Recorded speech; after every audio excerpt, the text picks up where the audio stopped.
औज़ुबिल्लाहि बिस्मिल्लाहिर्रहमानिर्रहीम। नाज़रीन इकराम, supreme court of Pakistan के justice honourable justice Syed Mansoor Ali Shah ने सिविल पिटिशन नंबर 566/2024 में एक लैंडमार्क फैसला दिया, जिसमें उन्होंने लिखा कि बेटा वालद का जानशी हो सकता है तो बेटी क्यों नहीं।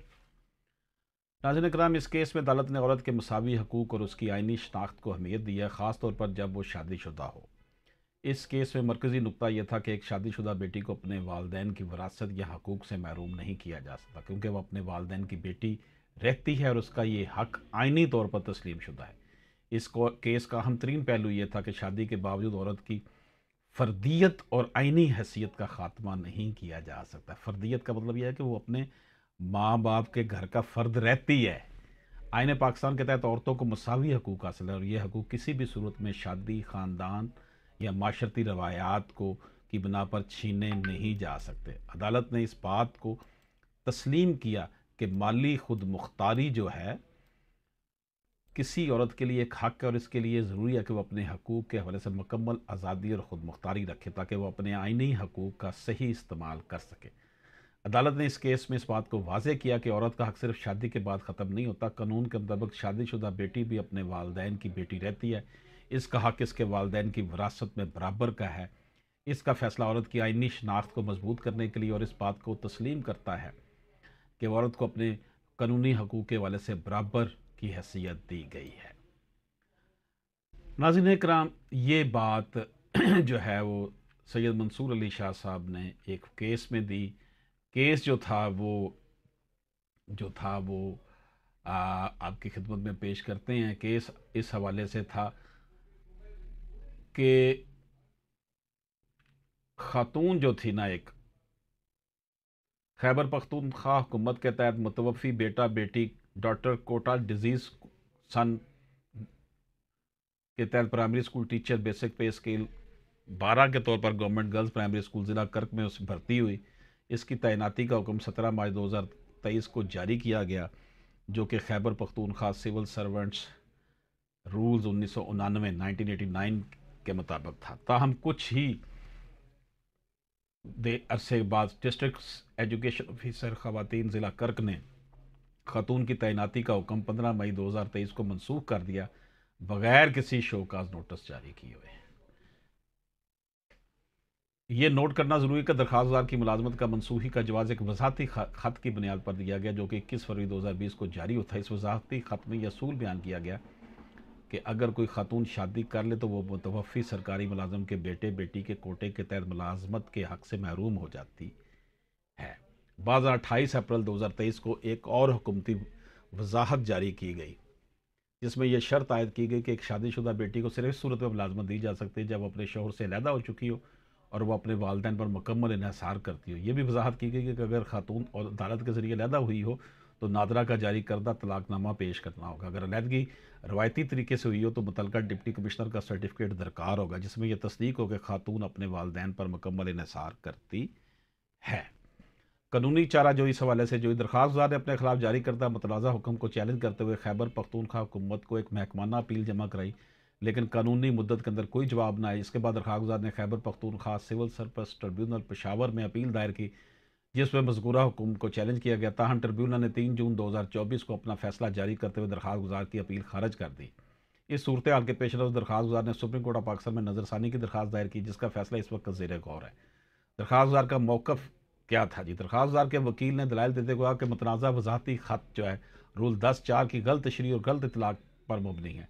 दरख्वास्तदार को ज़ाती समाअत का मौका नहीं दिया गया। इसकी मुलाज़मत को ख़त्म करने से पहले कोई इंक्वायरी या तहकीकात नहीं की गई, जो कि कुदरती इंसाफ के असूलों के ख़िलाफ़ है। लिहाजा मुतनाज़ा फ़ैसला कानून और इंसाफ के असूलों के बरअक्स है और इसे कलादम करार दिया जाना चाहिए। जो जवाबदेहिंदगान थे, हुकूमती वकील ने ट्रिब्यूनल के फैसले की हमायत करते हुए मौक़िफ़ अख्तियार किया कि दरख्वास्त गुज़ार रूल 10(4) के तहत मुलाजमत हासिल करने की अहल नहीं थी, क्योंकि वह अपने शोहर के साथ रह रही थी और वालदैन पर इन्हिसार नहीं करती थी। शादी के बाद दरख्वास्त गुज़ार अपने वालिद के ज़ेर कफ़ालत नहीं रही, इसलिए वह मुतवफ़ी कोटे के तहत मुलाजमत की मुस्तहिक़ नहीं। सुप्रीम कोर्ट ने इस हवाले से क्या तशरीह की जी? सुप्रीम कोर्ट ने फ़रीक़ैन के दलाइल सुनने के बाद केस का जायज़ा लिया और मुतल्लका कवानीन को तफसील से परखा। Khyber Pakhtunkhwa civil servants act 1973 वो बुनियादी कानून है जो सूबे के सरकारी मुलाजमीन की मुलाजमत की शराइत को कंट्रोल करता है। नाज़रीन इकराम, बात यह थी कि ख़ातून को कहा गया कि अगर आपकी तलाक हुई होती तो उसका आप हमें तलाकनामा पेश करती तो फिर तो हम आपको नौकरी दे सकते हैं, वैसे नहीं दे सकते। गोया कि ख़ातून अपना हक हासिल करने के लिए उसे पहले तलाक लेनी होगी या अपने शौहर को मारना होगा। यही मतलब था ना इस कानून का 10(4) की जो बात की जा रही है रूल की। तो इस हवाले से honourable supreme court of Pakistan ने एक लैंडमार्क फैसला दिया है कि अगर मर्द बेटा अपने वालिदैन का जानशीं हो सकता है तो बेटी क्यों नहीं हो सकती। इस हवाले से उन्होंने ये साबित किया, ऑर्डर किया कि औरत भी अपने वालिदैन के घर का फ़र्द हमेशा रहती है, उसकी फ़र्दियत को ख़त्म नहीं किया जा सकता। ये बड़ा एक लैंडमार्क फ़ैसला है जो हम आपकी खिदमत में पेश कर रहे हैं और बहुत ही अहम फ़ैसला है। इस केस में नाज़रीन कराम सैयद मंसूर अली शाह साहब ने बड़ा अहम जो है वो एक फ़ैसला जो किया है। ये फ़ैसला एक नहायत अहम आइनी और कानूनी मामले से मुतल्लक़ है, जिसमें खैबर पख्तूनख्वा हुकूमत के एस्टेब्लिशमेंट डिपार्टमेंट की जानिब से जारी करदा वजाहत पर गौर किया गया। इस वजाहत में रूल 10(4) की ऐसी तशरीह की गई है जिससे इसके दायरा अख्तियार को महदूद कर दिया गया है। ये एक मुसलमा असूल है कि इंतज़ामी तशरीह किसी कायदे की अमली ताबीर में मदद तो दे सकती है, लेकिन अगर वो किसी कायदे के अल्फाज को नज़रअंदाज करे, इसमें तरमीम करे या इसके दायरा अख्तियार को महदूद करे तो इसकी कोई कानूनी हैसियत नहीं है जी। ये बता दिया जनाब उन्होंने। इम्प्यून क्लैरिफिकेशन की आइनी और कानूनी खामियां। सुप्रीम कोर्ट ने कहा कि जब इस असूल का इतलाक इस केस पर किया जाए तो यह वाज़ेह होता है कि खैबर पख्तूनख्वा हुकूमत के एस्टेब्लिशमेंट डिपार्टमेंट की तरफ से जारी करदा वजाहत कई आइनी और कानूनी कमजोरियों का शिकार है, अख्तियारात से तजावज़ किया जी। सबसे पहली कानूनी खामी है कि एस्टेब्लिशमेंट डिपार्टमेंट को कानून सेक्शन 26 ऑफ द एक्ट के तहत ये अख्तियार हासिल ही नहीं कि वह रूल 10(4) की ऐसी वजाहत करे जो दर हकीकत इसमें तरमीम के मुतरादिफ हो। इम्तियाजी सलूक जी, इस वजाहत में सबसे बड़ी खराबी है कि इसके जरिए शादीशुदा बेटियों को रूल 10(4) के तहत फराहम करदा सहूलत से महरूम किया गया है।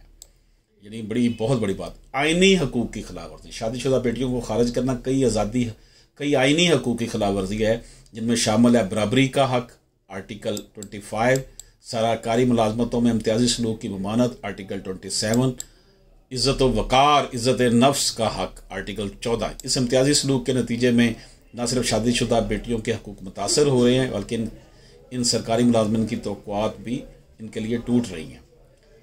ये एक मुसलमा असूल है कि अगर कोई इंतज़ामी हुक्म बुनियादी तौर पर गैर कानूनी हो तो इस पर कायम सारा ढांचा खुद ब खुद मुनहदम हो जाता है। क्योंकि इस वजाहत की कोई कानूनी हैसियत नहीं है, इसके नतीजे में अगर किसी खातून की तकर्री मनसूख की गई है तो वो भी गैर कानूनी और कालादम करार दी जाएगी। इस तरह उन्होंने जनाब जो उन्होंने इस्टेब्लिशमेंट ने कहा था कि जी इसका हक नहीं बनता, ये तो शादीशुदा है और अपने खामन के साथ रह रही है, अगर तो उसको तलाक हो जाती फिर तो हम इसको नौकरी देते या शोहर मर जाता। ये मामला महज एक तकनीकी या इंतजामी गलती नहीं बल्कि यह गहरी समाजी और आइनी मसले की निशानदेही करता है जो ख़वातीन की माली खुद मुख्तारी से जुड़ा हुआ है। इस वजाहत के जरिए दरअसल ये तस्वर किया गया कि शादी के बाद एक औरत अपनी आज़ाद कानूनी हैसियत खो देती है और वह मुकम्मल तौर पर अपने शौहर पर माली इन्हिसार करने लगती है। यह असूल बुनियादी तौर पर ख़वातीन के आइनी हकूक से मुतसादम है, क्योंकि ये बड़ी अहम बात है जी। ख़वातीन की को मुकम्मल शहरी हैसियत हासिल है। आइन ख़वातीन को मुकम्मल शहरी तस्लीम करता है और उनके हकूक़ को उनके इज़्दवाजी ताल्लुकात से मशरूत नहीं करता। बहुत प्यारी बात जी। ख़वातीन की माली खुद मुख्तारी की बात की गई है जी। आइन के मुताबिक किसी भी औरत का माली तहफ़्फ़ुज़ इसकी इज़्दवाजी रिश्ते पर मुनहसर नहीं है। एक शादीशुदा बेटी भी इतनी हकदार है जितना कि शादीशुदा बेटा। इस्लामी कवानीन के मुताबिक ख़वातीन की खुद मुख्तारी के हवाले से बात करते हुए ऑनरेबल जस्टिस साहब ने लिखा कि इस्लामी तालीमात के मुताबिक भी एक औरत को शादी के बाद भी मुकम्मल माली और कानूनी खुद मुख्तारी हासिल होती है। वो अपने असास और जायदाद पर मुकम्मल अख्तियार रखती है और इस पर किसी किस्म की माली जिम्मेदारी आयद नहीं की जा सकती। इसलिए ये तस्वर कि शादीशुदा बेटी अपने शौहरों पर माली निसार करती हैं इस्लामी असूलों के भी खिलाफ है। नाज़रीन इकराम, बड़ी खूबसूरत तरीके से इस केस को honourable justice of supreme court ने देखा और ख़वातीन के हकूक़ के हवाले से बड़ी ज़बरदस्त तशरीह की। शादीशुदा बेटियों को हमदर्दी की बुनियाद पर मुलाजमत के हक़ से महरूम करना न सिर्फ पाकिस्तान के आइनी ढांचे की खिलाफ वर्जी है बल्कि बैनुल-अक़वामी कानूनी मुआहदों के भी मुनाफी है। ख़ुसूसन कौम मुत्तहिदा के ख़वातीन के ख़िलाफ़ हर किस्म के इम्तियाज़ के ख़ात्मे के कन्वेंशन के तहत दिए गए वादों के बरखिलाफ़ है। इसी तरह जनाब honourable supreme court of Pakistan ने कहा जी पाकिस्तान ने बैनुल-अक़वामी शहरी और सियासी हकूक़ के मुआहदे ICCPR और बैनुल-अक़वामी इक़्तिसादी, समाजी और सकाफ़ती हकूक़ के मुआहदे ICESCR पर दस्तखत किए हैं, जिनकी पासदारी रियासत पर लाजम है। इसके अलावा CEDAW के तहत आर्टिकल 1, 2 और 11 औरतों के साथ जिनसी बुनियादों पर इम्तियाज़ की ममानत करते हैं। शादीशुदा बेटियों को मुलाजमत के इस हक से महरूम करना एक दकियानूसी और नाकाबिले कबूल तस्वर को फ़रोग़ देता है, जिसके तहत औरत की शनाख्त इसके माशी हकूक़ को किसी मर्द के साथ इसके ताल्लुक़ की बुनियाद पर तय किया जाता है। बड़ी खूबसूरत बात की है। आईन पाकिस्तान में कहीं भी शादी को एक ऐसा वाक़या तस्वर नहीं किया गया जो औरत की हैसियत को कम कर दे या इसके हकूक़ को महदूद कर दे। तो नाज़रीन किराम, ये एक लैंडमार्क फ़ैसला था जो आपकी खिदमत में पेश किया। ये मेरा जो किताब है वरासती कवानीन और ख़वातीन, उसके अंदर भी ये पूरा आर्टिकल तकरीबन 5500 अल्फाज पर मैंने इसकी तशरीह और तौज़ीह की है। वहाँ भी आपको ये पढ़ने को मिलेगा। अशरफ आसमी एडवोकेट को इजाज़त दीजिए। अल्लाह हाफ़िज़।